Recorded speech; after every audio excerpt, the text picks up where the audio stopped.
Bonjour à toutes et bonjour à tous. Pirates à la recherche d'un trésor ou de l'île au trésor, c'est l'émission qu'il vous faut.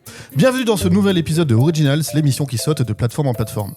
Moi c'est Romain et à mes côtés, comme chaque semaine, le capitaine Jürgen Rogers, corsaire des plateformes. Tout à fait. Je suis là, moi aussi, avec mes bras élastiques et puis avec mon chapeau de paille.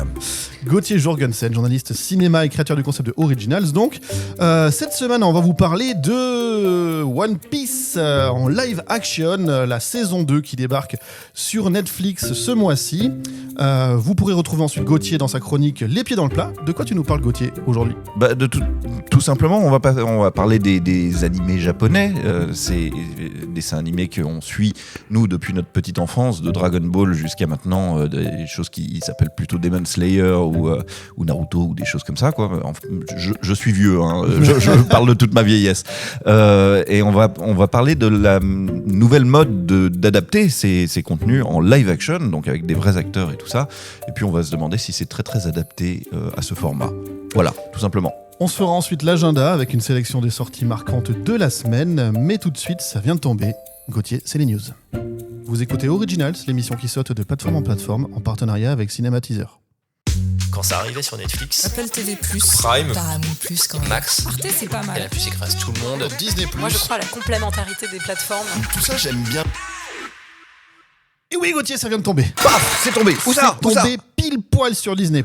Ah, Et oui, puisqu'on l'a appris juste à l'instant, d'ailleurs je l'entends dans mon casque, la plateforme Disney+ développe actuellement une série qui s'appelle Think. C'est comme Think, mais sans le H. ouais. Ouais. Ok. Et pourquoi ? Parce que ça va parler de Tinkerbell. Tinkerbell. Oui, Et d'accord. Tinkerbell, Je l'ai. c'est le nom anglais de la fée Clochette, Clochette. voilà, issu de l'univers de Peter Pan. Alors, et bien sûr, le personnage, il est apparu à l'écran récemment dans le film Peter Pan et Wendy en 2023. Oui, et j'ai plus aucune idée de qui l'incarne. Yara Saidi. Ouais, j'avais totalement oublié, tu vois. Avant, on avait eu, il y a quelques décennies, hein, évidemment, on se souvient de Julia Roberts dans Hook. Ouais. Il y a eu Ludivine Sagné aussi, Absolument. dans le Peter Pan de 2004. Et Rose McIver dans la série Once Upon a Time. D'accord. Donc ça fait quand même pas mal d'actrices Ouais. déjà pour jouer la fée Clochette. Eh bien, ce projet-là, le projet Think, en fait, c'est un truc qui traîne depuis pas mal de temps dans les tiroirs de chez Disney, puisque dès 2010, ils avaient imaginé une comédie romantique en live action avec Elizabeth Banks. Et en 2015, il y avait une autre version envisagée, mais cette fois avec Reese Witherspoon. Ah ouais. Donc voilà, cette fois, on n'a pas encore les détails, mais ce sera une série et ce sera sur Disney+. Il y a une chanteuse française qui s'appelle Leslie. Oui. Elle a interprété la fée Clochette dans un court-métrage qui était adapté d'une BD qui était elle-même adaptée de Peter Pan. Je le sais parce que dans une autre vie, j'ai été spécialiste court-métrage chez Allociné et c'était la toute première interview que j'avais faite de ma carrière. Voilà. Ok.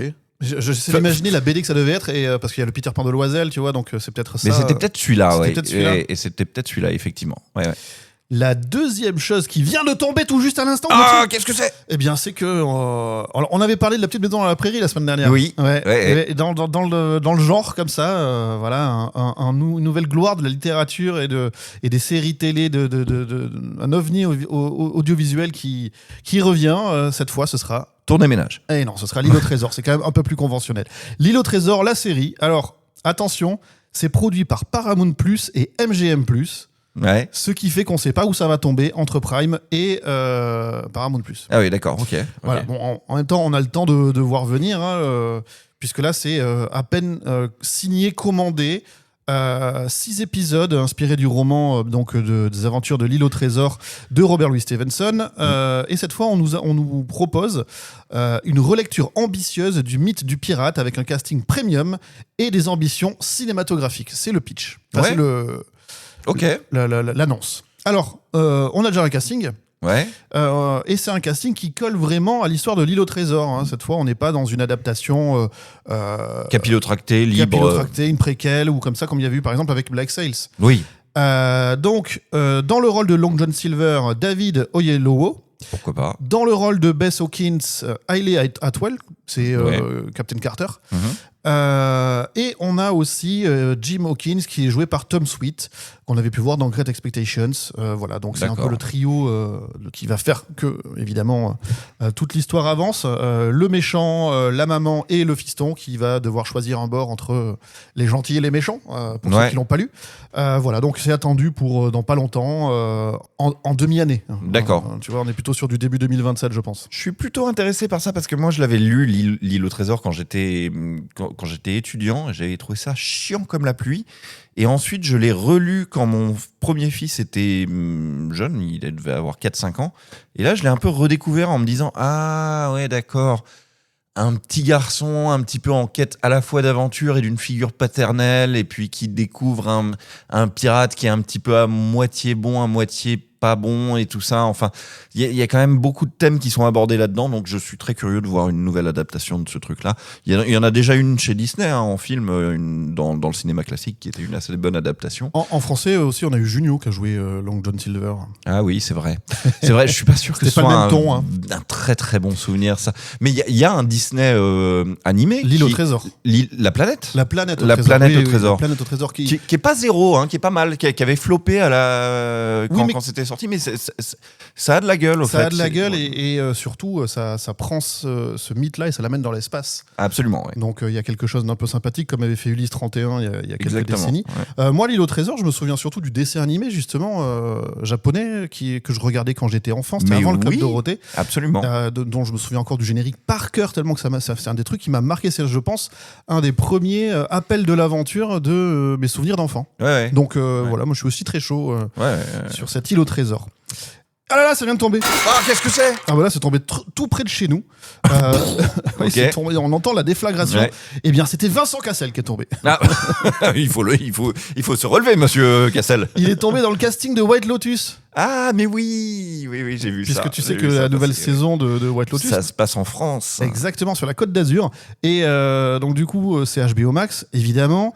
Et à côté de Vincent Cassel, on va retrouver Corentin Fila, qu'on avait vu dans Escort Boys. Oui, absolument. Et Nadia Terezkiewicz, qui était dans Les Amandiers. Oui, tout à fait. Voilà, donc ils vont rejoindre le casting porté par déjà Helena Bonham Carter, Steve Coogan, Alexander Ludwig, etc. etc. Pas de date, pas de scénario, on sait juste que ce sera dans des hôtels de luxe, plutôt dans le sud-est de la France, la French Riviera. La French Riviera, tout à fait. Ça, c'est la saison 4, hein. Oui. C'est bien ça. Alors moi, White Lotus, c'est une série, j'ai mis un genou à terre et je m'en veux un petit peu, j'aimerais bien aller jusqu'au bout. J'ai mis un genou à terre en gros en mi-parcours de la saison 2 parce que j'ai du mal à rester avec des gens qui sont que méchants. Et bon, voilà, j'aimerais me donner le courage de rattraper tout ça. Moi, je trouvais que la 1 était assez acerbe et se moquait pas mal de ces gens-là. La 1 qui se passe plutôt dans les îles Hawaïennes, etc. Ouais, c'est ça, ouais. La 2 est en Sicile. Ouais. Et moi, j'ai reconnu des lieux de tournage, des endroits où je suis allé en vacances, sauf qu'il n'y avait pas de monde, alors que c'est blindé de monde. Il y en a partout. Et la 3e était en Thaïlande, il me semble. Ouais. C'est celle qui m'a le moins parlé. Je ne l'ai pas vue. Du tout. Mais voilà. Donc voilà, en tout cas, White Lotus, saison 4, ce sera en France dans quelques temps. C'est tout pour aujourd'hui. Côté news, je te propose d'enchaîner avec notre gros plan de la semaine. Yes.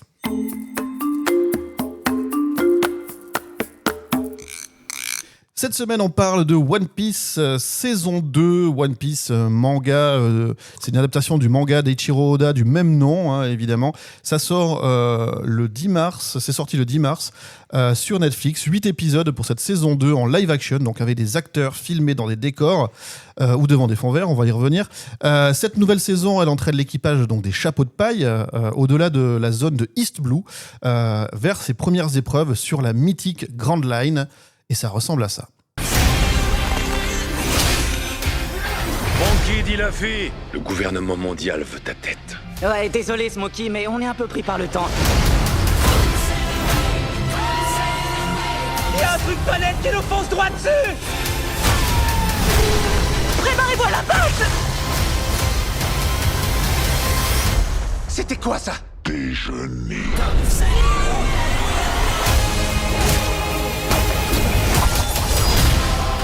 Elle veut nous péter!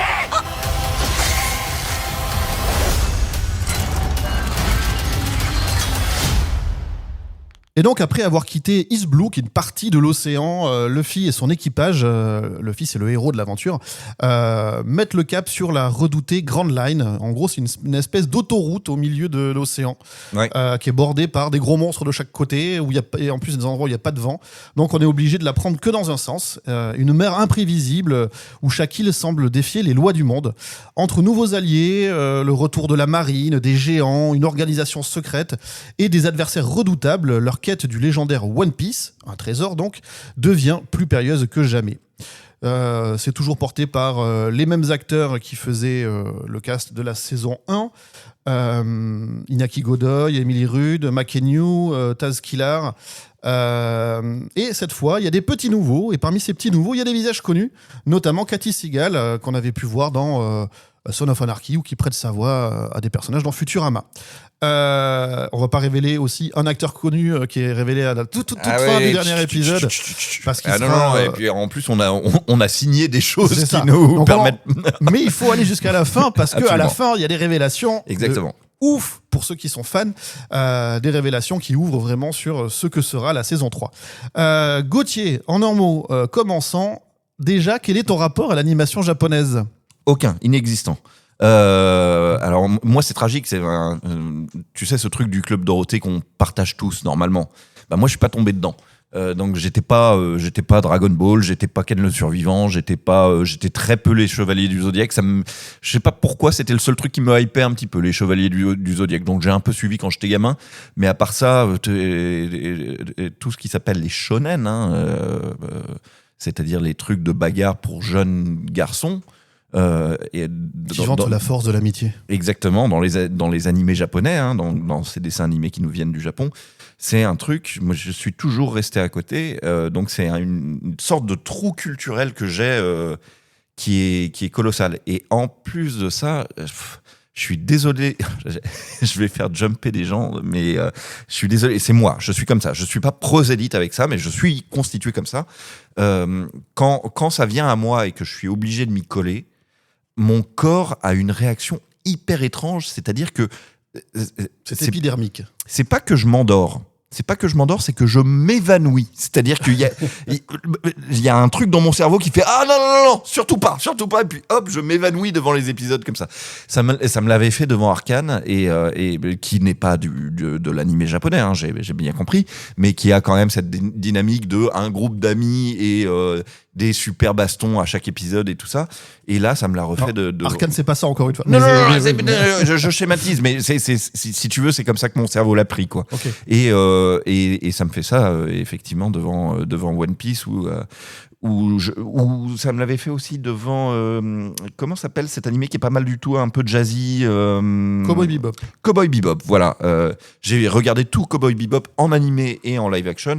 Et voilà, mon cerveau y réagit comme ça. Ça veut pas dire que je détiens la vérité et tout, c'est juste moi. Donc il a fallu que je m'y reprenne à plusieurs fois pour pouvoir voir la saison 1 et la saison 2 de One Piece, mais je suis allé au bout et j'ai quand même des choses à dire là-dessus. Notamment que c'est un appel à l'aventure qui est assez premier degré et assez sympa, c'est-à-dire que toute la première saison se constitue d'un groupe de jeunes pirates qui ont une idée très romantique de la piraterie, c'est-à-dire qu'ils veulent pas aller piller des villages et piller des butins et violer des femmes et tout ça. Ils veulent juste partir à l'aventure et aller à la chasse au trésor. En gros, c'est ça le programme. Et la saison 1 était consacrée sur le fait de fonder un équipage, trouver un équipage et un bateau. Et la saison 2, ça parle de prendre le large. En gros, c'est ça. Moi, mon rapport à l'animation japonaise, il est un peu différent, puisque j'ai un grand frère, et que ce grand frère lui-même était déjà un petit peu tombé dès la fin des années 70 dans Goldorak et Capitaine Flamme. Donc, du coup, j'ai récupéré ce virus et je l'ai magnifié. Albator. Oui, bien sûr. Cobra, tout ça. Tout. Ouais. Voilà, donc moi tout ce que tu as cité, oui, et puis bien plus encore, j'ai suivi ça en achetant des mangas. Je fais partie de la première génération française à acheter des mangas, à ouvrir à coups de machette dans la jungle, et défricher contre l'intelligentsia culturelle qui nous regardait avec des gros yeux en nous prenant pour des fous. Et comme avec le jeu vidéo, remarque. Bien sûr. Et du coup, j'ai suivi l'arrivée du Big Three au début des années 2000, Naruto, One Piece et Bleach. Et c'est un peu après que moi, je me désamoure un peu de tout ça. Je continue de lire des choses, mais je suis plus à la page de ce qui sort. C'est peut-être aussi que j'ai vieilli et que je trouve que ça ronronne un petit peu. Oui, c'est possible. Voilà, et je suis beaucoup plus enclin à regarder des séries, non plus de shonen, comme tu disais, mais de seinen, qui sont une catégorie du manga et des animés qui en découlent, plutôt qui ressemblent à des drames ou de l'horreur, du thriller, des choses beaucoup plus adultes et moins, on va dire, archétypales. Mais c'est ce bagage culturel qui fait que toi, quand tu tombes sur One Piece, t'es pas paumé, quoi. Tu sais à peu près où on se situe déjà dans l'histoire de l'animation japonaise, et tu connais ces codes-là, les codes, les codes de la dramatisation de tout ça, puis même les codes visuels, tout simplement, les cadrages, les expressions de visage et tout ça, enfin ce qu'on va retrouver dans l'animé. Je peux dire moi que One Piece m'apparaît comme un truc un peu mondialisé, un truc presque un peu européanisé ou américanisé de ce que pouvaient être les animés un petit peu radicaux quand on était jeune. C'est-à-dire que quand on était jeune, quand on regardait Dragon Ball ou Dragon Ball Z, tout ça respirait quand même la culture asiatique très fortement, si tu veux. Là, quand on les voit, cet équipage de pirates, on pense forcément un petit peu au monde des Caraïbes, et puis ils ont des chapeaux de paille, ils ont vraiment des gueules d'Européens, sauf, pas tous, mais il y a un côté casting un peu plus Benetton, un équipage représentatif de la culture un petit peu mondiale et tout ça. Donc, on va dire que pour un animé, de prime abord, c'est moins difficile de s'y perdre que si tu mets cash Dragon Ball Z ou un truc comme ça. Moi, j'aurais plus de mal à m'y confronter. Alors, le truc, c'est que One Piece, c'est un des mangas les plus populaires de tous les temps. Exactement. Ouais. C'est l'un des plus longs aussi, c'est-à-dire que c'est toujours pas terminé. Il y a des milliers de chapitres. Enfin, Ouais. c'est vraiment quelque chose de colossal en termes de longévité et de production aussi de l'auteur et des studios qui sont derrière, et des assistants, etc. etc. Et ce succès, ça a engendré une série en live action, comme c'est la mode depuis que Disney a relancé ça un petit peu.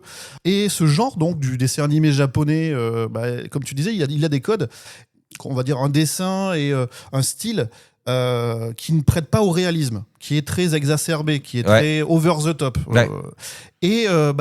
Moi, j'ai un petit toujours sentiment de gêne quand je vois quelque chose de réel qui essaie de faire cette espèce de truc. Si on me dessine un vieil amiral de l'armée corsaire avec une espèce de chapeau à la Davy Crockett, mais qui a encore la tête du petit animal sur le dessus du front, Ouais. pourquoi pas, ça fait partie du style général du chara-design, du design des personnages. Oui, c'est volontairement caricatural. Et c'est aussi pour avoir des marqueurs pour vraiment différencier les gens, etc., etc.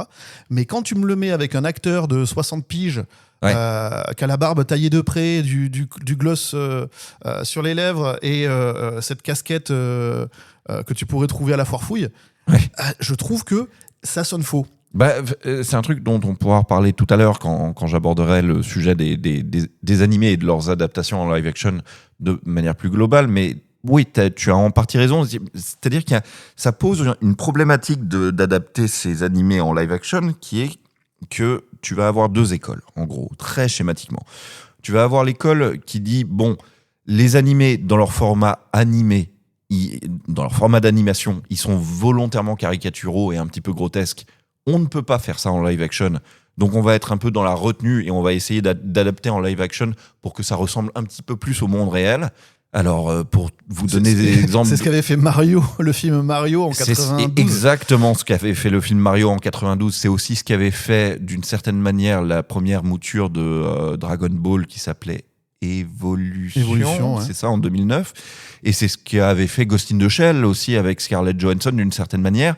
Après, il y a des univers de manga qui sont vraiment fantastiques. Oui. Et avec des designs. Tout ne se vaut pas. Voilà. Oui, je Et suis d'accord. qui se passent un peu dans le monde réel. Genre Nicky Larson, ça se passe dans un monde normal, il n'y a pas de fantastique. Voilà. Enfin, Oui, très oui, peu. oui, Enfin, c'est ça veut vrai. dire, c'est du. Mais le constat est assez clair, les fans sont très contrariés quand on fait ça. C'est-à-dire quand on édulcore le côté caricatural et over the top de l'animé pour l'adapter en live action dans un monde un peu plus réel. Oui, ça l'amoindrit quelque part. Bah, ça l'amoindrit et puis ça rend un truc qui est volontairement grotesque. Réellement grotesque. Enfin, je sais pas, il y a quelque chose qui se traduit pas. Il y a quoi. une dissonance. Exactement. Donc, ce qui est fait aujourd'hui, One Piece notamment ne fait sur pas ça. voilà, notamment sur Netflix, c'est pas du tout d'adapter en live action en édulcorant, mais c'est en conservant le côté grotesque, le côté volontairement caricatural qu'a l'animé japonais. Et c'est pas seulement dans les codes filmiques ou dans les costumes ou dans les décors. Ça va aussi dans l'attitude des personnages qui sont tout le temps à fond et tout ça. Donc on garde tout ce qu'on a poussé jusqu'à 11, quoi. On garde tout ça et puis on l'adapte premier degré. Toi, tu dis que ça te choque un peu l'œil. Bah, je pense qu'il y a des choses qui sont trop éloignées et qui, du coup, le simple fait d'avoir de véritables acteurs et actrices de chair et de sang vient amener cette dissonance, et je trouve qu'on est des fois dans un entre-deux. J'avais critiqué la première saison, moi, à sa sortie. C'est un des articles sur le Grand Peuple où on avait eu le plus de commentaires. J'avais été pris des raz-de-marée Des scuds. pour rester dans... raz-de-marée pour rester dans la métaphore de la piraterie. Ouais. Des flots de commentateurs et commentatrices qui étaient indignés par mon avis. En fait, je disais que c'était une des adaptations peut-être les plus fidèles qu'on pouvait avoir, mais que ça en faisait pas une bonne série. Écoute, moi je vais aller encore plus loin et je suis désolé pour ceux qui aiment ça. Et encore une fois, je vous respecte. Si vous aimez ça, je vous respecte totalement et tant mieux. Continuez à aimer ça puisque vous représentez une branche de la pop culture qui a le droit d'exister. Mais moi j'ai le droit à mon point de vue aussi. C'est-à-dire que quand je regarde One Piece en live action, ou même ça m'avait fait le même effet avec Cowboy Bebop en live action qui était aussi sur Netflix, c'est-à-dire que j'ai l'impression de regarder une convention de fans habillés en cosplay, quoi. J'ai l'impression d'être à la Japanime, quoi. Le film Warcraft fait ça aussi dès qu'on est du côté des humains. Un petit peu, ouais. Alors que du côté des orques, on est en image de synthèse, ça passait presque. Donc, en fait, ouais, je suis un peu d'accord avec ça. Donc, j'ai l'impression d'être à la Japanime avec des gens en cosplay. Ça, c'est pour les costumes. Et pour les décors, j'ai l'impression d'être à la Japanime au parc Astérix, si tu veux. J'ai l'impression que toutes les maisons sont en toc et qu'il n'y a rien à l'intérieur. Tout sans le studio, si tu veux, mais le mauvais studio. Et c'est un tel parti pris que j'ai l'impression que c'est volontaire, si tu veux. Oui, parce que c'est cohérent, c'est tout le temps. Oui, c'est ça. C'est ça, il n'y a pas un moment où tu te dis ils ont fait exprès de faire un petit peu réaliste pour que j'y croie. Jamais. Ça vient aussi avec un petit peu la manière dont les personnages s'incarnent, si tu veux. Quand il y a une méchante, c'est toujours une méchante avec une perruque violette, une frange, un décolleté, des nibards de dingue et puis des cuissardes qui lui montent jusque... Et t'as envie de dire, mais attendez les gars, c'est quoi le deal là? C'est de faire une série ou c'est de faire un porno? Enfin, c'est très très bizarre, tu vois. Et c'est juste parce que les personnages sont dessinés comme ça à l'origine, donc il faut qu'ils soient adaptés pareil. Donc c'est pas très très crédible, ces méchantes qui arrivent et puis t'as envie de dire, mais tu t'es trompé de plateau, madame, au fait. Surtout qu'il neige. Oui, c'est ça, ça ne va pas du tout, faut pas s'habiller comme ça. Et il y a ça, et puis il y a aussi une dynamique qui est inhérente à l'animé, au format animé, mais qui choque un petit peu l'œil quand tu regardes une série en live action, c'est que bien sûr ils sont en train de prendre le large et de partir à l'aventure, ce qui est un programme enthousiasmant, mais après ça fait que les épisodes sont un peu des stand-alone chacun, c'est-à-dire qu'ils peuvent se prendre séparément, et les épisodes c'est indéfiniment ce petit équipage qui trouve une nouvelle île, qui descend de bateau, qui va explorer la nouvelle île, qui découvre des trucs sur cette nouvelle île, et à mi-parcours, il découvre un personnage qui arrive et qui fait « Je suis les méchants !» Et tu dis « Mais attends, mais c'est pas possible. En fait, même chez James Bond, il n'y a pas de méchant qui dit « Je suis les méchants !» Tu vois, enfin, c'est complètement grotesque, quoi. Et puis, c'est toujours des méchants qui ont des plans totalement débiles et des armes encore plus débiles et des coiffures encore plus débiles et tout. Il y a un méchant qui s'appelle numéro 3 et donc il est coiffé avec un numéro 3 sur sa tête, sinon on comprendrait pas que c'est le numéro 3. Enfin, c'est fou. C'est très très bizarre à regarder, hein, quand même. L'animé ou le manga dont cette version live action est adaptée a le même découpage. C'est-à-dire que oui, on se retrouve à aller on imagine en bien. île, etc. Moi, je me suis arrêté ce qui serait, je pense, en suivant le rythme des adaptations de Netflix, ce que serait la saison 4 éventuellement, tu vois, si on se projette, de regarder l'animé. Ouais. Et donc je sais pas ce qui se passe après, mais de ce que j'ai pu voir de loin en loin, à partir d'un certain moment, quand même, il y a un scénario plus général qui s'installe, où là on a juste des petites bribes implantées et que les gros fans y comprennent, mais sinon nous on passe complètement à côté.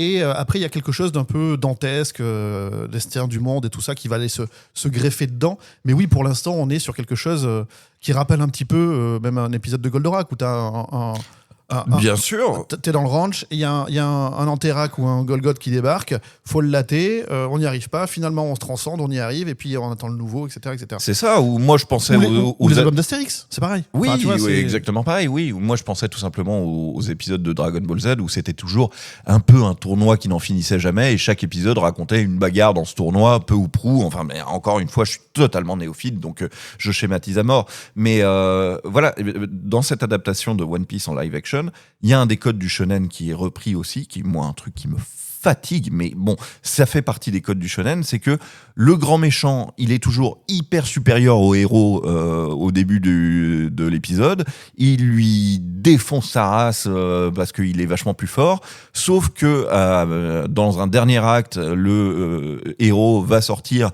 une espèce de parade, un coup spécial qu'on ne s'attendait pas à le voir tirer de son chapeau. Et puis le méchant, il va faire « Ah, mais c'est impossible, comment a-t-il fait ?» Et autant en animé, je comprends que des enfants se satisfassent de ça parce que ça revient et que c'est un gimmick et que c'est chouette. Quand tu le vois adapté en live action, encore une fois, totalement de manière premier degré, tu te dis « mais c'est... Surtout que c'est des acteurs plus ou moins connus, en plus, qui sont des fois dans ces rôles très en plus, maintenant, surjouent, etc., ouais, etc. Maintenant, il y a des gens qu'on voit revenir de films de super-héros ou il y a des acteurs hollywoodiens qu'on reconnaît maintenant. Donc, les voir se prêter à cet exercice qui, encore une fois, je le comprends, est un exercice avec ses codes, avec ses fans, avec tout ça. Bon, c'est surprenant. Évidemment, moi. Quand on me met devant ce type de spectacle, j'ai envie de dire, les gars, j'ai vu tous les films d'Éric Rohmer, j'ai vu tous les films de François Truffaut et de Stanley Kubrick, j'aime Ingmar Bergman, vous voyez, je peux pas passer beaucoup de temps à regarder ça au premier degré, c'est pas possible, quoi. Je pense que le but n'est pas le même, en l'occurrence. Moi, je trouve qu'il y a quand même des choses qui m'ont tenu en haleine et qui m'ont fait rester... donc je me suis, comme toi, on discutait par messagerie interposée pour se dire ah là mais t'as vu le mec il a pas un sabre dans chaque main, il en a aussi un entre les dents. Ouais, c'est ça. Ou le grand méchant, mais ça à la limite je trouve ça drôle, ça me fait rire 3 secondes, mais ça me fait rire quand même. Le grand méchant il fume le cigare, il a un gros cigare dans la bouche, mais non, parce qu'il est très très méchant, il est 2 fois plus méchant que tout le monde, il a 2 cigares dans la bouche. Ça c'est très mauvais pour la santé de fumer 2 cigares en même temps. Voilà, il y a tous ces trucs là moi qui sont un peu over, comme je disais over the top, qui voilà, les coiffures, pareil, c'est des trucs bon. Mais en dehors de ça, je trouve qu'il y a des histoires qui fonctionnent plus ou moins et sur lesquelles j'ai relevé une paupière pour me dire tiens là moi je suis un peu happé. C'est-à-dire qu'à la fin de la saison 1, j'avais eu le même sentiment un peu d'amour-rejet, tu vois, très ambivalent. Et j'avais quand même eu un sentiment de satiété de bah, c'était cool quand même. Tu vois, je peux comprendre tous ces fans. Et là, Ben là, il y a quelque chose qui, je trouve, fonctionne pas mal. C'est tout ce qui va se passer dans la planète, dans la planète, tu vois, sur l'île enneigée. Alors, on va pas tout révéler parce que... Le dernier acte, acte de la saison 2, ouais. Et l'arrivée d'un nouveau membre d'équipage, ça on peut le dire, parce qu'on le sait, parce que ça fait 20 ans que c'est écrit dans le manga, hein, donc tout va bien, qui est un personnage en image de synthèse. Ouais. Et que lui, moi, très très mignon. Qui est très mignon. Alors pas tout le temps, mais bon, qui est très mignon. Et je trouve qu'il y a une tentative d'écrire une origin story, quelque chose d'assez dramatique, qui encore une fois est assez simple, mais que je trouve est plutôt bien amené, assez juste, qui voilà. Mais je pense que tu as raison que ça se tient mieux quand c'est sur cette île de glace, parce que c'est le moment où la série prend un côté série. C'est-à-dire que ça tient sur plusieurs épisodes et que ça se suit. Alors qu'au début de cette saison 2, tu as quand même le premier épisode qui est juste on prend le large, le deuxième épisode qui est l'épisode de la baleine, le troisième épisode qui est l'épisode où on va sur cette île. Tu vois, enfin, vraiment au début, chaque épisode se regarde comme un petit film, parce que c'est 8 fois 1 heure, hein, en plus, c'est long. Hein. Donc chaque épisode se tient à lui tout seul, et quand on arrive sur cette île de glace, c'est là où ça tient sur trois épisodes, il me semble. Tu vois, donc on se prend un jeu et à des enjeux un peu plus forts, parce que il est question de renverser une tyrannie et tout ça, d'un peuple malade et tout. Il y a des questions qui surpassent un petit peu le petit équipage et son envie de trouver un trésor, qui est un trésor complètement hypothétique, parce qu'on sait pas ce que c'est que ce One Piece, on s'en fout, c'est une sorte de MacGuffin juste pour aller d'île en île. Comme le nom du héros, qui apparemment n'est pas aussi neutre que ça. Oui, ce D là que Monkey D le fit sous-entendrait une généalogie illustre, etc. Mais ce que moi je peux t'en dire, de ce que je sais, c'est que logique de au début on patouille un petit peu, et puis tout d'un coup il se met à y avoir des enjeux et les choses s'épaississent, et on sort de la comédie pure pour entrer dans quelque chose d'autre, parfois un peu plus dramatique. C'est le cœur de la meule de ce qui fait l'attrait des shonen. Si tu prends les Chevaliers du Zodiaque dont tu parlais tout à l'heure, c'est un peu ça aussi. Au début, ils se font des batailles entre eux, et tu sais pas trop les méchants ce que c'est, etc. Et après, ils vont en Grèce affronter les 12 Chevaliers d'Or. Et ça, tout d'un coup, il se passe quelque chose. Qui sont vraiment les meilleurs épisodes d'ailleurs des Chevaliers du Zodiaque, ce truc des Chevaliers d'Or. Et Dragon Ball, c'est pareil, ça commence par, comme tu disais, des tournois ou des petites choses à petite échelle, et tout d'un coup, il y a l'empereur de la galaxie qui débarque. Enfin, tu vois, voilà, il y a des choses qui, comme ça, tout d'un coup, vont venir. One Piece, on est déjà à la saison 2, ça a énormément de succès, donc je pense qu'ils vont continuer. La saison 3, d'ailleurs, le casting a été annoncé, il s'est encore étoffé, etc. Je pense qu'on va aller vers quelque chose de plus digeste au fur et à mesure qu'on va avancer. Et j'espère, parce qu'il y a quand même aussi des codes qui viennent de l'animé, qui sont conservés, qui sont très très particuliers, qui sont très d'une autre culture que la nôtre. Par exemple, il y a une fascination dans ces animés pour une sorte de super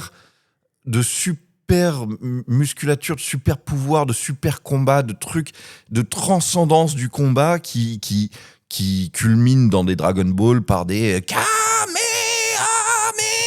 tu vois, un truc où moi je me dis juste c'est totalement hystérique, tu vois. Mais et dans One Piece, il y a toujours un peu ça. Le héros, il est élastique, donc il balance ses poings à des kilomètres à la ronde en faisant gamme.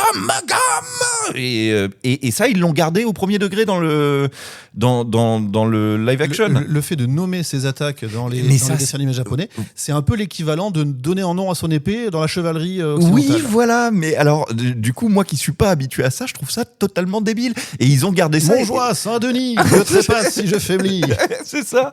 Et là, donc, pendant qu'ils se battent en plein milieu du feu de l'action, il y a des personnages qui disent double coup de pied latéral, et après il fait un double coup de pied latéral, ce qui stratégiquement je le déconseille, parce que si tu annonces normalement on devrait pouvoir parer si tu veux, mais donc voilà, ça fait partie des codes et c'est maintenu. Donc il faut si vous vous y mettez maintenant, il faut avoir cette conscience là que c'est vraiment l'animé, dans tout ce que l'animé a de d'étonnant, qui choque l'œil un petit peu, adapté avec des vrais acteurs. Donc tout le monde a des perruques roses, vertes, bleues. Qui défie la gravité. Oui, tout le monde défie la gravité, tout le monde est habillé court alors qu'il neige. Voilà, ça ressemble. C'est pas unfair, c'est pas injuste quand je dis que ça ressemble quand même à une convention de fans, quoi. On a un peu l'impression de regarder des grands enfants jouer en cosplay, mais je pense que ça fait aussi partie du plaisir de regarder ces programmes-là. C'est un peu ce que je te disais. Moi, j'arrive à parfois à aimer malgré lui. Je sais pas si j'arrive à faire comprendre. Tu vois, comprendre le truc, c'est que si, je vois l'idée. Ouais. Je supporte tout ce truc-là en me disant que c'est pas évident et que t'as un peu honte à 45 ans de te dire que bon. Mais il y a un côté déclaration d'amour aux produits d'origine qui est pas mal. Il y a une espèce de candeur et d'honnêteté que je trouve que le cast fait vraiment bien.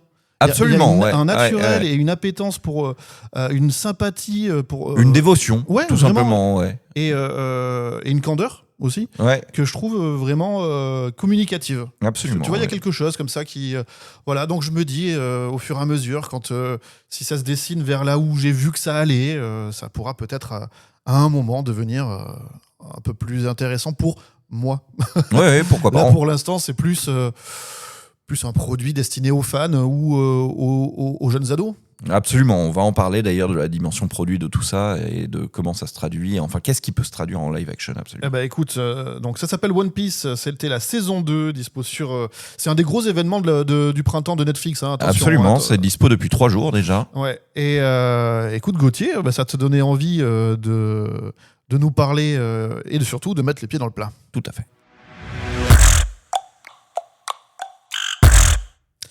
Et Gauthier, tu nous amènes de quel côté cette semaine ? Bon, on va dire les vrais trucs. On va dire les vrais trucs sur ces adaptations en live action et vous remettre ça un petit peu dans le contexte. C'est-à-dire qu'il y a une obsession actuelle, industrielle, dans le monde de l'audiovisuel et du cinéma pour adapter des films d'animation en prise de vue réelle, donc avec des acteurs. Et ça ne se passe pas que chez Disney. Hein. Tu peux en citer quelques-uns, peut-être essayer de retracer les premiers, tout ça ? Absolument. Il y a... retracer les premiers, ça va être difficile parce que il faudrait aller chercher loin dans le temps. Mais pour moi, il y avait dans le début de la mode où ça revient. Pour moi, c'est le livre de la jungle qui commence à faire ça. Oui, il y avait Cendrillon avant. Hein. Ouais, Cendrillon, il y a eu Tarzan. Enfin, il y a eu des choses comme ça. Oui. Alors, pour vous faire ça très très schématiquement et très rapidement, parce qu'on n'a pas le temps de rentrer dans le détail, on va dire que l'histoire du cinéma et de l'audiovisuel se constitue de bulles, de moments où il y a des trucs qui marchent et on en fait en série. Je pense que vous vous souvenez que encore très récemment, il y a une dizaine d'années, on était en plein dans l'ère des super-héros et Hollywood avait développé une sorte d'expertise pour faire en sorte qu'il y avait une recette et que si tu faisais un film de super-héros comme ci, comme ça, en mettant des rôles stéréotypés et puis une dramatisation qui allait d'un point A à un point B, on avait la recette pour se dire, bah voilà, on va sortir des films de super-héros en série, ils vont tous faire $1 milliard au box-office. En gros, voilà. X% d'action, Y% d'humour. Exactement. Etc. La formule était absolument rodée. Alors, je sais que toi et moi, on a un débat là-dessus, mais je pense qu'on en conviendra volontiers pour dire que la bulle super-héroïque n'a pas encore explosé, mais on est en train de prendre un chemin différent et c'est plus... En 2026, c'est plus la même limonade. Tu peux plus dire tout simplement on va sortir des films de super-héros à la chaîne et ils vont tous cartonner. C'est plus dans ces termes-là que ça se passe, quoi. T'aimes bien les frites ? Oui. Bon, si tu manges des frites le lundi midi, le mardi, le lundi soir, le mardi midi, le mardi soir, le mercredi matin, tu vois, au bout d'un moment, t'en peux plus des frites. Exactement. Il y a peut-être eu ça aussi. Hein. C'est ce que j'expliquais à mon fils tout à l'heure, que je suis allé le chercher à l'école. Je lui ai dit, parce que hier c'était mon anniversaire et j'étais très content, et je lui ai dit, c'est bien les jours de son anniversaire, ça devrait être tous les jours son anniversaire. Et puis ça l'a fait rire, et je lui ai dit, bah oui, t'as bien compris que si c'était tous les jours ton anniversaire, il y aurait plus rien de spécial à ce que ce soit ton anniversaire. Donc, bah oui, une fois de temps en temps. Donc on est sorti un petit peu de cette bulle des super-héros, on est en train d'en sortir, enfin c'est plus compliqué maintenant, et on est entré dans d'autres bulles, il y a d'autres trucs qui marchent de manière intersidérale. On parle souvent ici même des adaptations de jeux vidéo qui sont un vrai truc en ce moment, hein, qui aussi bien en série, sur les plateformes, à la télé, que au cinéma. C'est une vraie corde sur laquelle Hollywood aime bien tirer. C'est bien puisqu'on voit que ça a trouvé une sorte de formule maintenant qui est digeste, on va dire, ce qui n'était pas le cas avant. Et une autre des cordes sur lesquelles Hollywood aime beaucoup tirer en ce moment, c'est les adaptations en prise de vue réelle de films d'animation ou de séries d'animation, tout simplement. Oui, parce que ça permet de capitaliser sur l'affect qu'on a déjà pour le film original. Les enfants d'hier sont devenus des adultes ou des jeunes adultes d'aujourd'hui. Des parents. Des parents, et quelque part, oh, regarde comme c'est beau et c'est réaliste, etc., etc., etc. Oui, alors là, je vais brièvement aller dans le sens de notre ami Sylvain qui tient le podcast Animédia spécialisé dans le cinéma d'animation.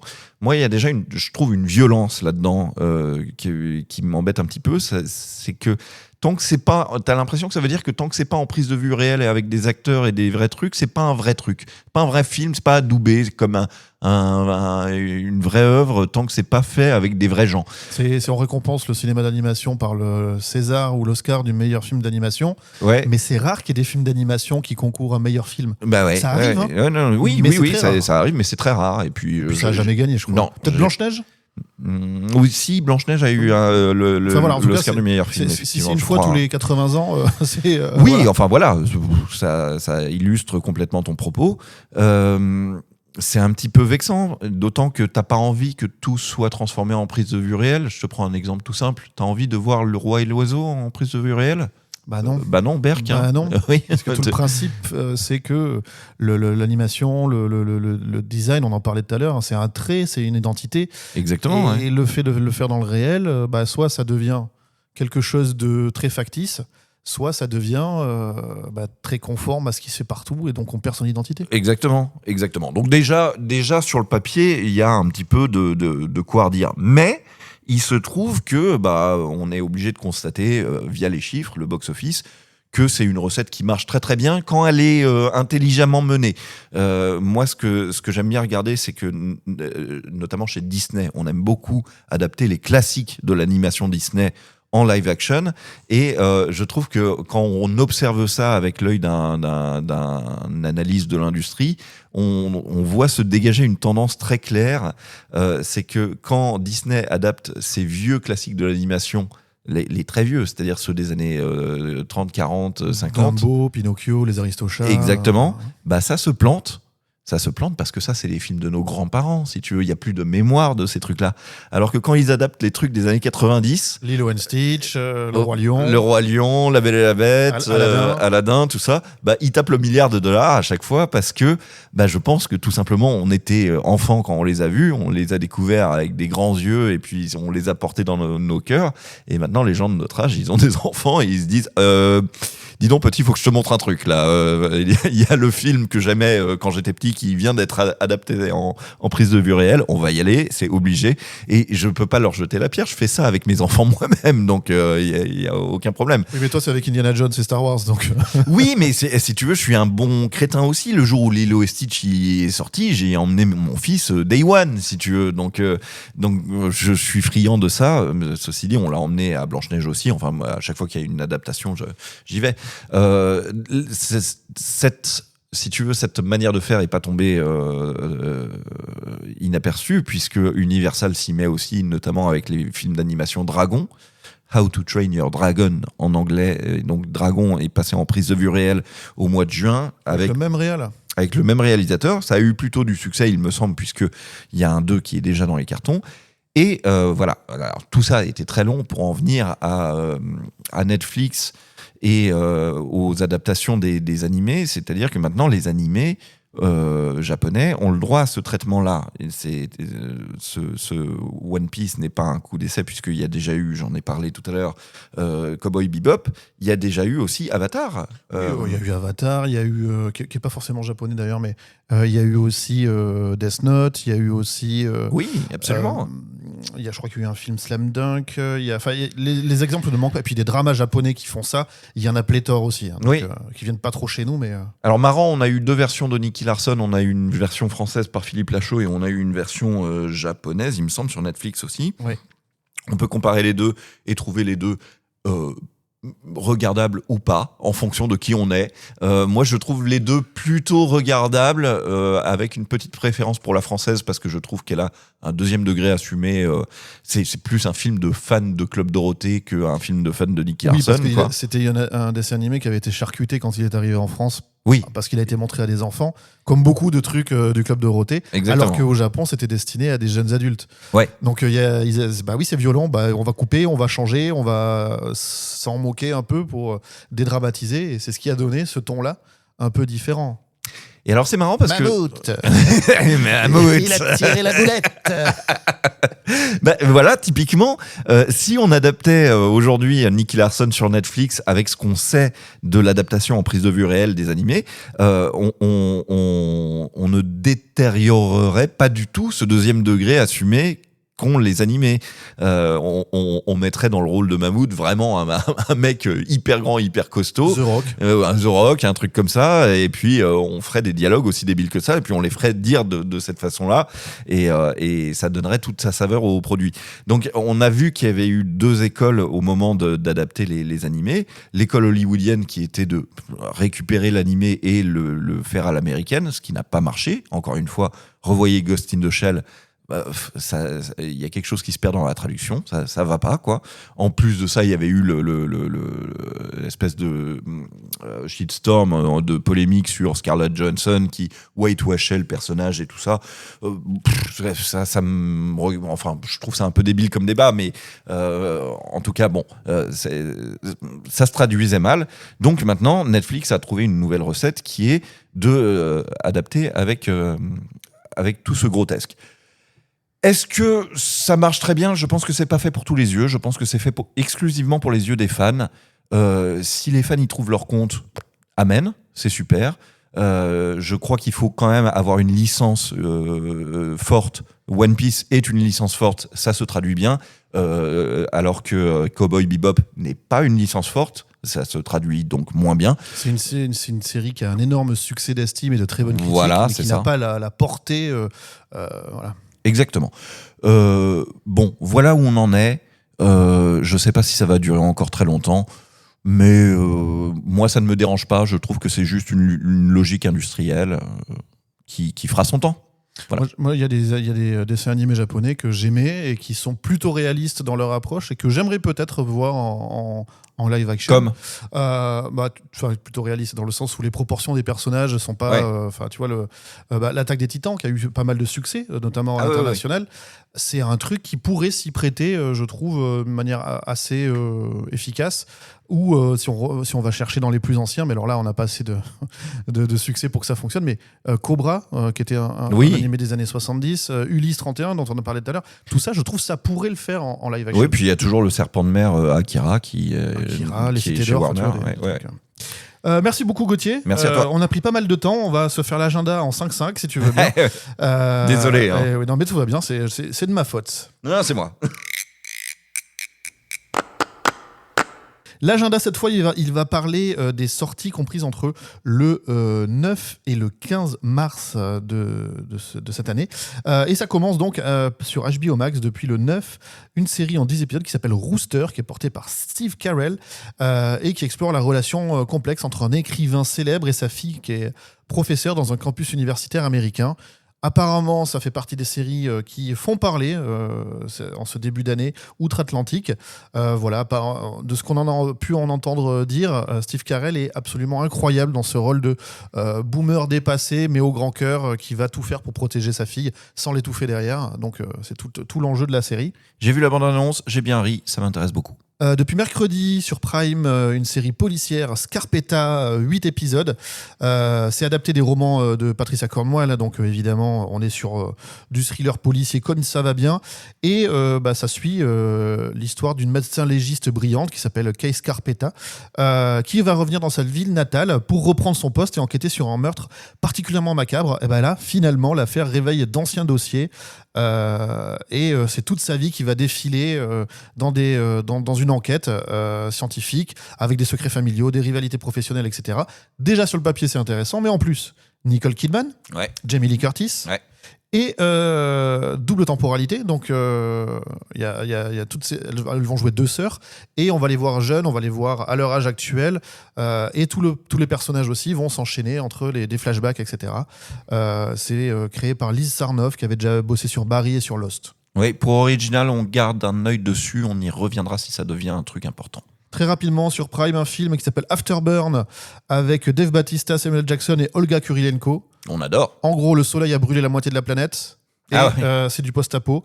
Et c'est tiré d'un comics. Et il y a des gens qui sont en mission pour aller choper des reliques du passé, des reliques artistiques. Et là, ils doivent mettre la main sur la Joconde pour la ramener, parce que ça... Évidemment, la valeur a pris un prix incommensurable puisque la plupart des trucs ont brûlé.